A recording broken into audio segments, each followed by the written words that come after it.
लेके चलते हैं आपको पश्चिम बंगाल के आलमबाग, जहां पर प्रधानमंत्री मोदी जनसभा को संबोधित कर रहे हैं। सुनते हैं।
जय बाबा तारकनाथ के, जय मां काली, जय मां दुर्गे, अपना देर सौभाई के आमार प्रणाम। अपनी शोभाई ভালো আছেন? ভালো আছেন? साथियों, सबसे पहले मैं राजा राम मोहन राय जी, रामकृष्ण परमहंस जी और स्वामी विवेकानंद जी, ऐसे सभी बंगाल की हर महान संतान को सर झुका करके नमन करता हूं। हुगली की धारा में ही कुछ ऐसी बात है जो राष्ट्र निर्माण के संस्कार देती है। यहां से निकली संतानों ने देश में परिवर्तन को गति दी है। राजा राम मोहन राय जी ने उस कालखंड में, कठिन दौर था, उस कालखंड में समाज में परिवर्तन की अलख जगाई थी। और आज हुगली में टीएमसी के महाजंगल राज के खिलाफ ये परिवर्तन की लहर चल रही है।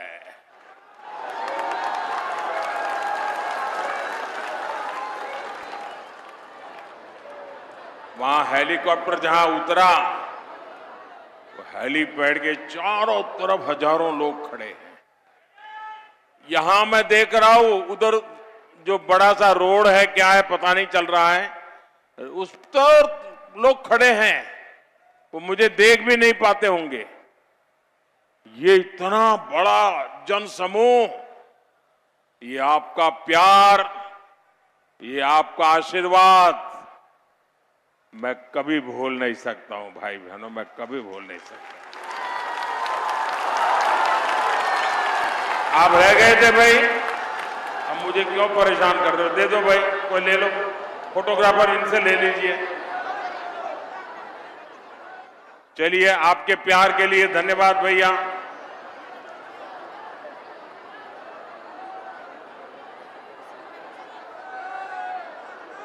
साथियों, कुछ समय पहले मैं सिंगूर आया था। उसी समय मैंने टीएमसी की निर्मम सरकार के प्रति जनता का गुस्सा साफ साफ देख रहा था। और आज मैं फिर देख रहा हूं, वो गुस्सा अपने चरम पर पहुंच चुका है। और इस गुस्से में बंगाल का एक ही उद्घोष है, बंगाल का एक ही संकल्प है। बंगाल ने ठान लिया है, पलटानो दोरकार, पलटानो दोरकार, पलटानो दोरकार, पलटानो दोरकार, पलटानो दोरकार, पलटानो दोरकार। साथियों, मैंने बहुत पहले कहा था कि इस बार बंगाल मतदान के सारे रिकॉर्ड तोड़ देगा और 23 अप्रैल को बंगाल के मेरे भाई बहनों ने ये करके दिखाया है। रिकॉर्ड मतदान हुआ कि नहीं हुआ? सारे रिकॉर्ड टूट गए कि नहीं टूट गए? लेकिन आपको एक काम करना है, करोगे? ऐसे नहीं, पूरी ताकत से बताओ, करोगे? एक काम करोगे? इधर से बताइए, करोगे? आपको 23 तारीख का जो रिकॉर्ड था उसको तोड़ना है। तोड़ोगे? 23 तारीख का रिकॉर्ड भी तोड़ोगे? हर बूथ में रिकॉर्ड तोड़ोगे? 100% मतदान कराओगे? सारे रिकॉर्ड तोड़ोगे? साथियों, जो जनता का मिजाज नहीं भांप पाए वो इतने भारी मतदान की खबरें सुनकर के बहुत हैरान है और कुछ लोगों की तो नींद ही खराब हो गई है। खुद टीएमसी के लोग भी हैरान है, परेशान है। उन्होंने सोचा भी नहीं था कि इतनी बड़ी संख्या में लोग वोट डालने के लिए निकलेंगे। साथियों, 15 साल तक टीएमसी ने बंगाल के लोगों को डराया, लेकिन ये लोग एक चीज भूल गए, जब अत्याचार की हद हो जाती है तो जनता मां दुर्गा का रूप धरकर अन्याय का विसर्जन कर देती है।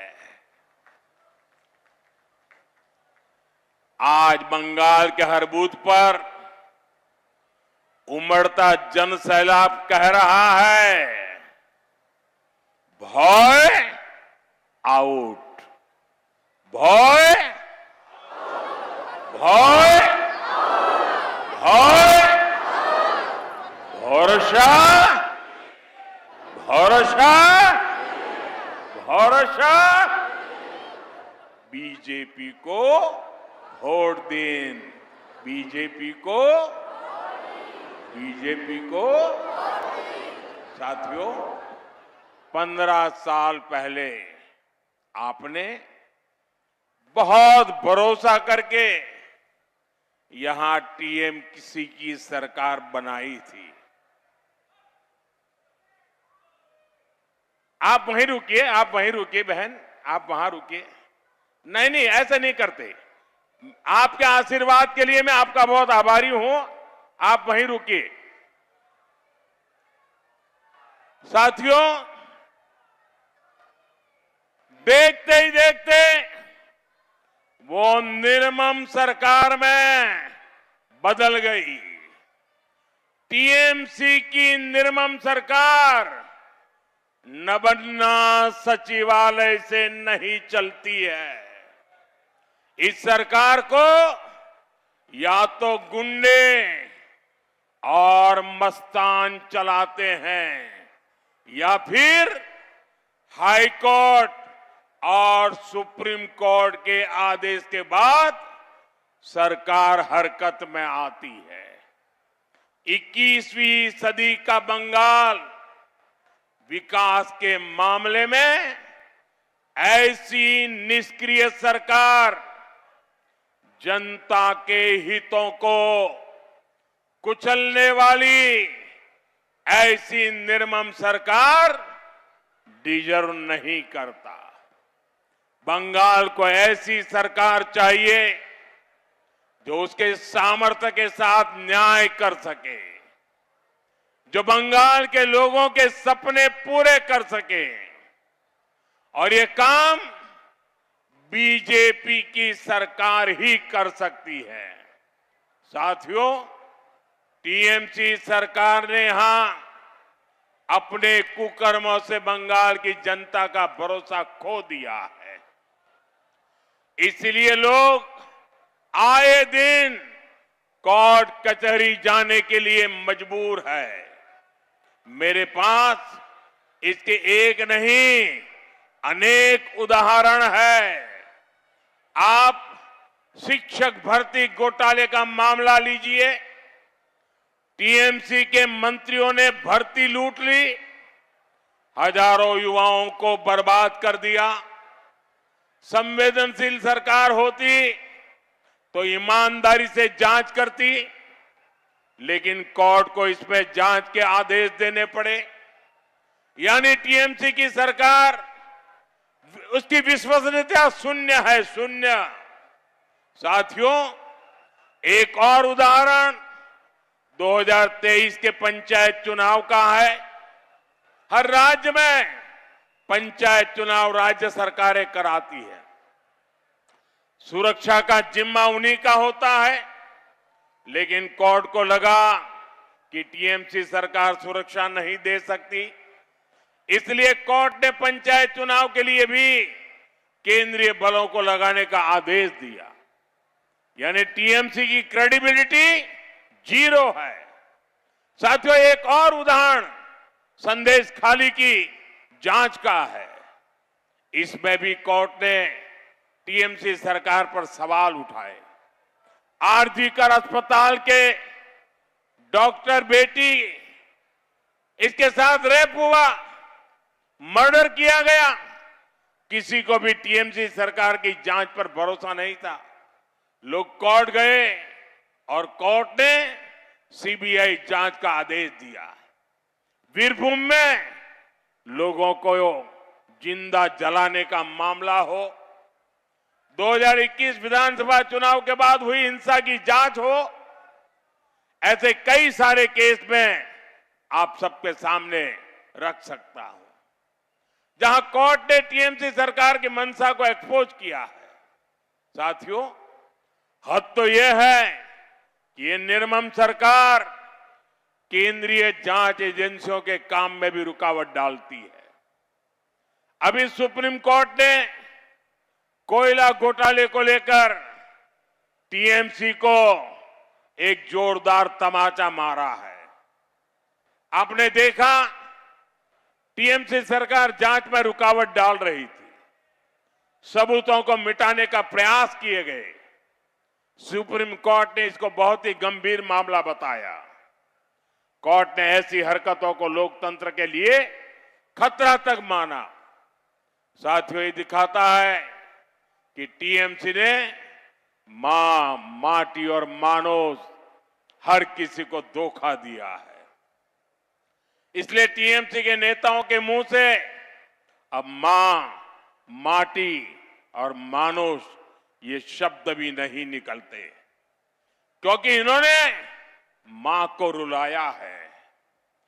माटी को घुसपैठियों और सिंडिकेट के हवाले कर दिया है और मानुष पर हिंसा, अत्याचार और पलायन की तलवार लटकी रहती है। साथियों, यहां इतनी बड़ी संख्या में माताएं, बहनें, बेटियां आई है। आज बंगाल की महिलाओं ने तय कर लिया है, उनका आशीर्वाद बीजेपी के साथ है। बंगाल की हर बहन बेटी अब टीएमसी की निर्मम सरकार के विरुद्ध खड़ी हो गई है और उसकी एक झलक हमने प्रथम चरण के मतदान में देखी है। साथियों, जो बंगाल नारी सशक्तिकरण का अगुवा रहा है, उसको टीएमसी ने कहां पहुंचा दिया है।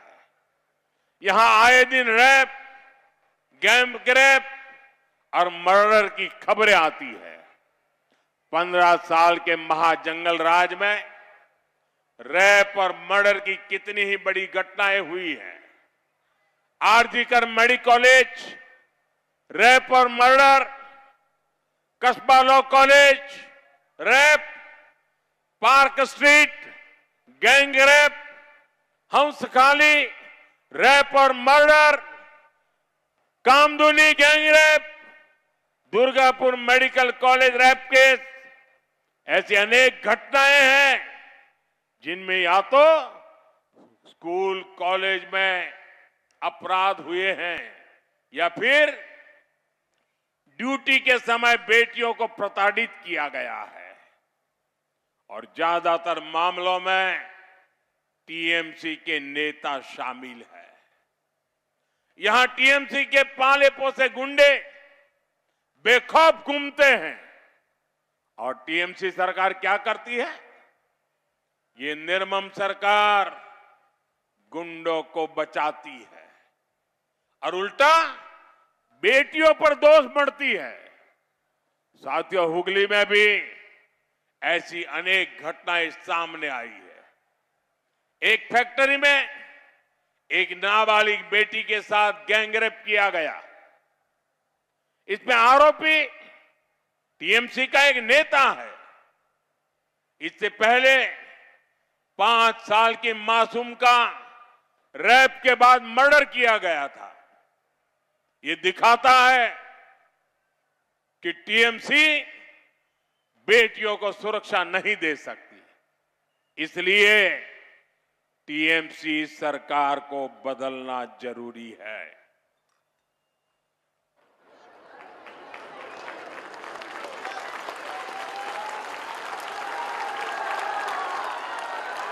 इसलिए आज बंगाल की हर महिला कह रही है, अब और नहीं, आर नॉय, अनेक होलो, आर नॉय, अनेक होलो, आर नॉय। अब 4 मई के बाद टीएमसी के हर गुंडे, हर अत्याचारी, हर भ्रष्टाचारी का हिसाब होगा और पूरा हिसाब होगा, चुन चुन करके हिसाब होगा।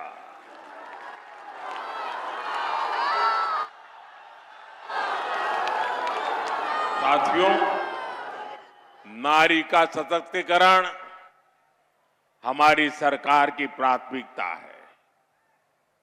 बीजेपी बहनों बेटियों को नए अवसर देने में जुटी है। लखपति दीदी अभियान के पीछे यही सोच है।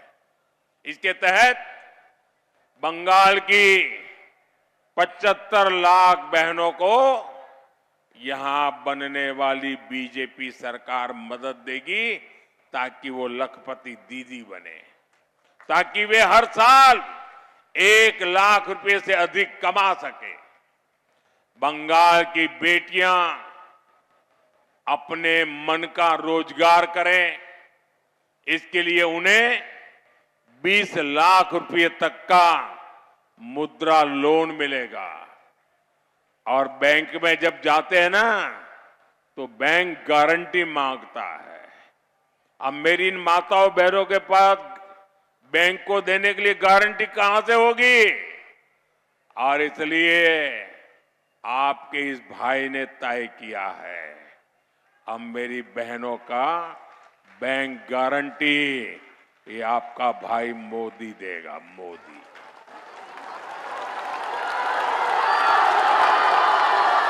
साथियों, बंगाल बीजेपी ने बहनों के लिए एक बहुत बड़ी घोषणा की है। हर साल बहनों को 36,000 रुपया मिलेंगे। हर साल 36,000 और 5 साल सरकार रहेगी ना, 1,80,000 रुपया मिलेगा आपको, 1,80,000 रुपया। इसी तरह बेटियों की पढ़ाई के लिए 50,000 रुपये दिए जाएंगे। प्रधानमंत्री आवास योजना के घर गरीब परिवार की बहनों के नाम पर होते हैं। बीजेपी सरकार गरीब परिवार की बहनों को पक्का घर बनाने के लिए 1.5 लाख रुपया देगी। साथियों, बंगाल बीजेपी सरकार पीएम किसान सम्मान निधि को भी बढ़ाकर 9,000 रुपये करेगी। मैं जानता हूं बहनों को बिजली के बिल की भी बहुत चिंता होती है। आपका बिजली बिल 0 हो, बिजली बिल 0, इसके लिए परिवार को सोलर प्लांट लगाने के लिए हर परिवार को जो भी सोलर प्लांट लगाना चाहता है, ये मोदी सरकार 80,000 रुपये देगी, 80,000 रुपया। साथियों, आप मोदी की एक और गारंटी लिख लीजिए। बीजेपी सरकार की पहली कैबिनेट बैठक में ही यहां आयुष्मान भारत योजना लागू करने पर फैसला होगा, पहली कैबिनेट में। इससे बहनों को 5 लाख रुपए तक मुफ्त इलाज की सुविधा मिलेगी। साथियों, हुगली नदी के आसपास की ये पूरी बेल्ट अंग्रेजों के जमाने में भी रोजगार, व्यापार, कारोबार के लिए जानी जाती थी, लेकिन टीएमसी के महाजंगल राज ने इस क्षेत्र को बहुत पीछे धकेल दिया। आप याद कीजिए साथियों, टीएमसी ने क्या क्या सपने दिखाए थे। 10 लाख लघु उद्योग की बात कही थी, 2,000 बड़े उद्योग की बात कही थी, हर जिले में मेगा फूड पार्क की बातें कही थी, पोर्ट का विस्तार, न जाने कितने कितने वादे किए थे। लेकिन साथियों, ये सारे वादे सिर्फ और सिर्फ महाझूठ ही निकले हैं। हालात ये है कि टीएमसी ने 15 साल में किसानों को आत्महत्या करने के लिए छोड़ दिया है, श्रमिकों को कहीं का नहीं छोड़ा और युवाओं को पलायन के लिए मजबूर कर दिया। हालत यह है कि यहां कई सारी जूट मिलें और प्लांट बंद पड़े हैं। साथियों, दशकों पहले जब भारत में सिर्फ एम्बेसडर कार बनती थी, तो उसका कारखाना यहां उत्तरपाड़ा में था। आज स्थिति ये है कि भारत इलेक्ट्रिक व्हीकल बना रहा है, दुनिया को एक्सपोर्ट कर रहा है, लेकिन बंगाल में पुराने प्लांट बंद हो रहे हैं। साथियों, इस स्थिति को बदलना है। बंगाल को फिर से मिलों, फैक्ट्रियां और कारखानों का हब बनाना है। इसके लिए पहले भय और भ्रष्टाचार को मिटाना होगा। टीएमसी के सिंडिकेट ने भूमि से लेकर पानी तक हर चीज पर कब्जा कर रखा है। इस कब्जे से बंगाल को मुक्त करना होगा। साथियों, किसान कल्याण हमारे लिए सर्वोपरि है। टीएमसी की दुर्नीति ने सिंगूर के किसानों की जमीन भी बर्बाद की और युवाओं को काम भी नहीं दिया। आलू किसानों के साथ तो टीएमसी के सिंडिकेट ने बहुत बड़ा खेल खेला है। ये सिंडिकेट किसानों से 2-3 रुपये किलो आलू लेता है और फिर 25-30 रुपये किलो बेचता है। आलू किसान के सामने इन्होंने और कोई विकल्प नहीं छोड़ा है। साथियों, 4 मई के बाद यहां बीजेपी का सीएम शपथ लेगा, वहां टीएमसी के सिंडिकेट का सफाया शुरू होगा। बीजेपी कट मनी और कमीशन राज को हमेशा हमेशा के लिए ताले लगा देगी और निवेश के लिए दरवाजे खोल देगी। साथियों, बीजेपी सरकार यहां आलू चिप्स जैसे कृषि उद्योगों को बढ़ावा देगी। साथ ही छोटे किसानों के एफपीओ भी बनाए जाएंगे। एक किसान उत्पादक संघ किसान की पैदावार के उचित दाम भी दिलवाएंगे और यहां कृषि आधारित उद्योगों को भी बल देंगे। साथियों, बीजेपी की केंद्र सरकार बालागढ़ को एक आधुनिक कार्गो टर्मिनल के रूप में विकसित कर रही है। कुछ महीने पहले मुझे यहां कई प्रोजेक्ट का शिलान्यास करने का अवसर मिला था। इससे यहां के उद्योगों, एमएसएमई और किसानों को बहुत फायदा होगा। इससे पोर्ट में भी रोजगार बढ़ेंगे और ट्रांसपोर्ट सेक्टर में भी रोजगार का विस्तार होगा। साथियों, इस क्षेत्र में रेलवे से जुड़ा काम भी बड़े पैमाने पर हो रहा है। हुगली और आसपास के 5 स्टेशनों को आधुनिक बनाया जा रहा है। वंदे भारत और अमृत भारत ट्रेनें यहां से होकर गुजरती है। हुगली कोलकाता एक्सप्रेसवे और खड़गपुर मोरेग्राम एक्सप्रेसवे से इस क्षेत्र की कनेक्टिविटी सशक्त होगी।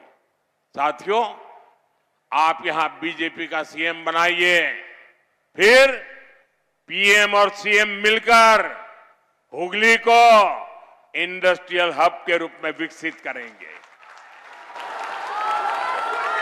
मैं अपने मछुआरे साथियों से भी कहूंगा, बीजेपी सरकार मछली उत्पादन को बल देगी। पीएम मत्स्य संपदा का लाभ हर परिवार को यहां मिलेगा। साथियों, 29 अप्रैल को आपका एक वोट बीजेपी की विजय को और प्रचंड विजय बनाएगा। तो पश्चिम बंगाल के हुगली में प्रधानमंत्री मोदी ने बीजेपी कैंडिडेट के लिए प्रचार अभियान को आगे बढ़ाया है।